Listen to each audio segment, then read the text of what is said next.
Support for this podcast comes from the Central Valley Journalism Collaborative, connecting communities with the resources, infrastructure, and networks to ensure a vibrant local free press. From KVPR in Fresno, this is Central Valley Daily. It's Tuesday, October 14th. I'm Elizabeth Arkalian. It was nearly 20 years ago when ABC journalist Bob Woodruff was injured by a roadside bomb while reporting in Iraq. There's an amazing adrenaline when you go to war zones to cover it, that's for sure. And I think a lot of times we don't really think about being killed when we do it. Woodruff shares stories from his decades as a reporter in just a few minutes, and he's speaking in Fresno tomorrow. But first, these headlines. Governor Gavin Newsom recently signed a bill to fund local flood safety projects, but only half of the proposed $43 million were greenlit. Our news partner SJV Water reports the money will go towards restoring and managing floodplains in Kern, Kings, and Tulare counties, but with a fraction of the funding. It's unclear which projects will be covered. The mayor of the town of McFarland says that Poso Creek should be the top priority because of its history of flooding his rural community. It was a proud night in Firebaugh on Friday.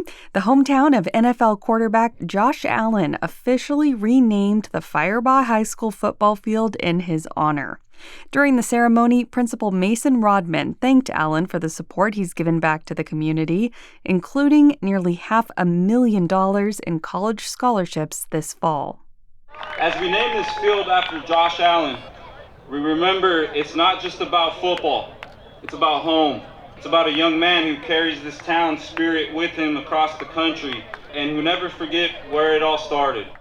Allen wasn't present at the game. His father, Joel Allen, accepted the honor on his son's behalf.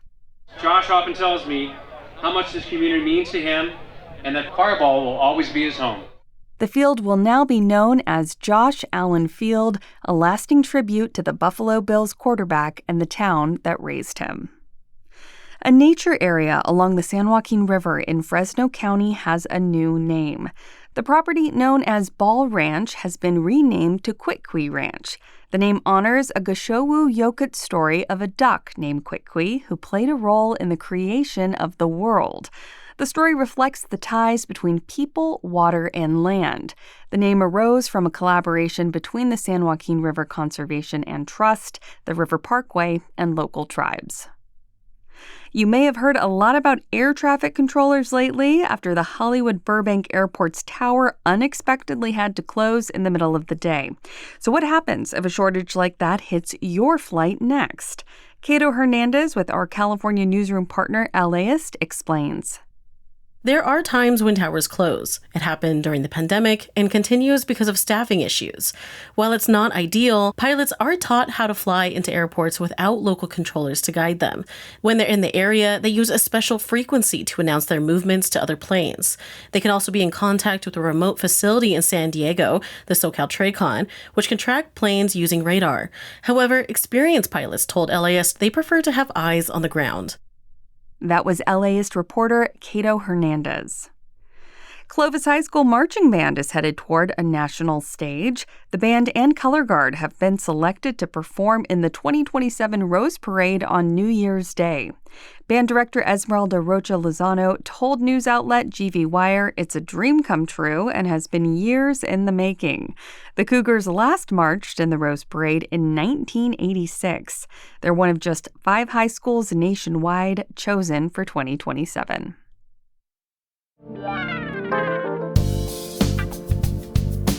Support for Central Valley Daily comes from Body 20 in Fresno's Fig Garden Village, offering full-body electromuscle stimulation training sessions.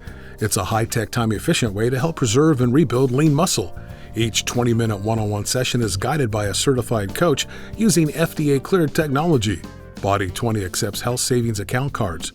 More information available by searching the Fig Garden location at body20.com. And now to our main story.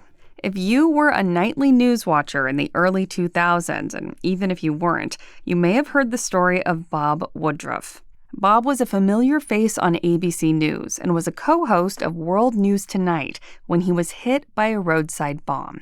It was 2006, and he was reporting in Iraq. Against all odds, Bob survived the traumatic brain injury that required part of his skull to be removed, and today he continues to report for ABC News. But don't call his experience a miracle, as you'll hear in our conversation.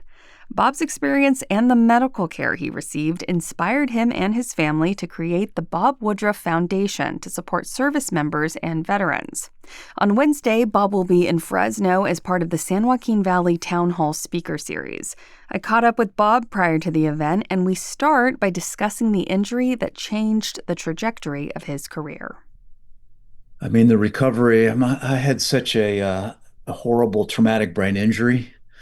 Essentially, the blast hit me to the left side of the head, and this led to the swelling of the brain against the skull, which meant that I had to get a craniectomy, basically removing 16 centimeters of my skull to let the brain to breathe. So for 4 months, that was off, and then ultimately replaced. But for 36 days, I was in a coma.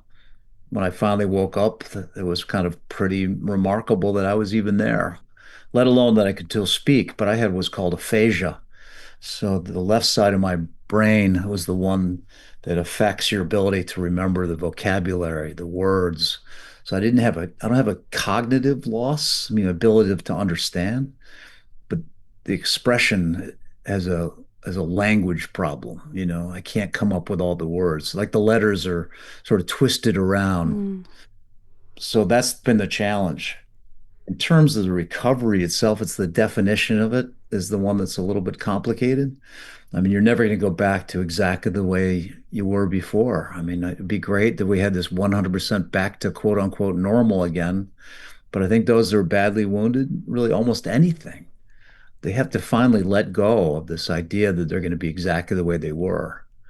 So I think with brain recovery on this kinds of conditions like I had, I used to say the first 6 months of recovery is a pretty fast acceleration of getting your words back.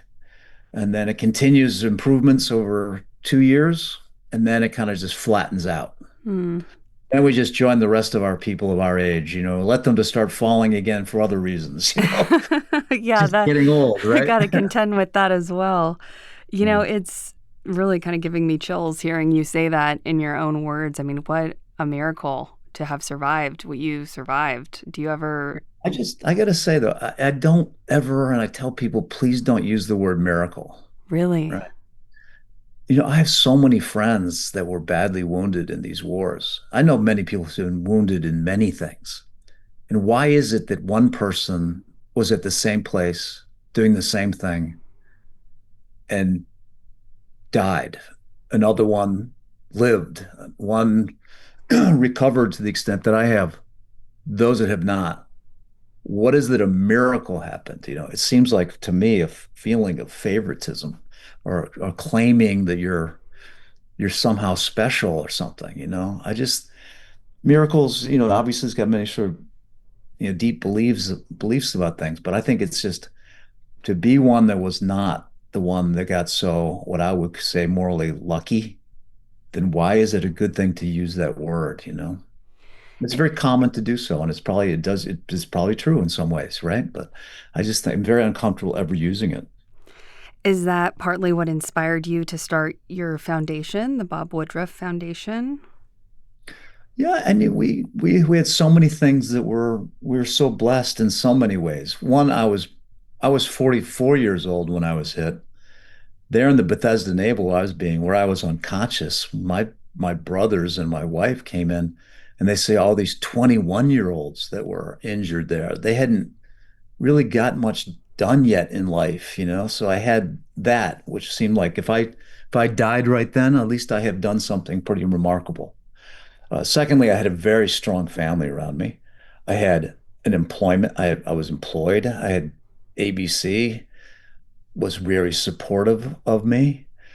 I didn't have to get a different job when I came out. So there's certain things we had this advantage. What they saw was that the medical care for all of those injured in the war was amazing. The advances in medical care was just incredible coming out of these wars. But when all of these other young Marines and soldiers that went back to their towns, they didn't quite have the same kind of advantage that they had in that amazing Bethesda naval with me. They had confusions and problems and challenges and families that, had less time to help with them, and things that we knew there's a gigantic gap between what the government was able to handle, like the VA and the DOD, and what needed to be done. So my family said, why don't we just raise a little money and supply certain things for these small bases and these families? And that's the way it started. Just if we could just, for a few months or for a year, let's do something for those that have gone through so much. And that's how it started. Just to pivot a little bit to a modern day conflict, the war in Gaza, I mean, that's been front and center for people for the last 2 years. According to the Costs of War Project through Brown University, well over 200 journalists have been killed covering the war in Gaza. They're calling it the deadliest war ever for journalists specifically. As a journalist who's experienced firsthand the impacts of a war, I'm curious, has that conflict evoked anything in you? How do you see conflicts like this with your experience and still being a journalist these days? Well, of course, there is, there's an amazing adrenaline when you go to war zones to cover it, that's for sure. And I think a lot of times we don't really think about being killed when we do it. You have to think about it all the time, and you have to train for it, and you have to understand it. And I just think there's ways to report it. For me, I want that adrenaline back in so many ways. It is kind of an addiction. But I had a settlement with my wife, not a divorce settlement, just an agreement that I had with her and my family. I said, listen, I will not cover wars anymore, but I will cover conflicts. So I do conflicts. To go into Gaza, that's war coverage. I would never go. I cannot do that anymore. No reporters from our networks in America be enabled to even get into Gaza. That was restricted completely by Israel. They would not allow them in. I think maybe there's a couple examples. It was like largely Al Jazeera were the victims of these kind of these deaths for the coverage in there, which amazing, courageous they were. So we didn't have the chance. I mean, this is almost like going back to the 1991 Iraq War, where journalists were not really allowed to get in there either. So it's really hard to figure out how I would report it differently if I was there. In a perfect world, I would like to just report it from both those places. But so it doesn't evoke any sort of fear. If anything, it sounds like it sort of evokes that feeling of wanting to get the story on the ground that drew you to Iraq in the first place. I don't know. I don't think it was like, I didn't really have this kind of a desired addiction to go to places like that in danger. I certainly loved reporting from overseas and different cultures I never knew anything about. It's just kind of a form of curiosity that I had, which is why right after 2 days after I got married to my wife, we moved to China, when I was a young lawyer. And then at the end of that year, the Tiananmen Square massacre happened, which I witnessed the whole thing. And that's ultimately gave me the drive to want to become a journalist myself. I was working there with Bob Simon and Dan Rather, from CBS covering this thing because they brought me in from the outside to be as a fixer for them since I knew China. And that's gave me that desire to become a journalist. So it was always been something overseas and something intriguing was one that drove me to want to go to these places. So I don't think it's because it's dangerous. It wasn't because there's bombs going off or it's a quote unquote war. I just thought that these were the most fascinating places to report. Bob Woodruff, ABC News correspondent, thank you so much for joining me. Thanks, Elizabeth. And Bob will be speaking as part of the San Joaquin Valley Town Hall Speaker Series tomorrow. His talk is titled Reporting Under Fire, Covering Conflict and Championing Our Veterans. You can find details online at valleytownhall.com. And that is today's show. Today's episode was produced by Jonathan Linden and KVPR with support from the Central Valley Journalism Collaborative. I'm Elizabeth Arkalian. Find the latest local news anytime at kvpr.org.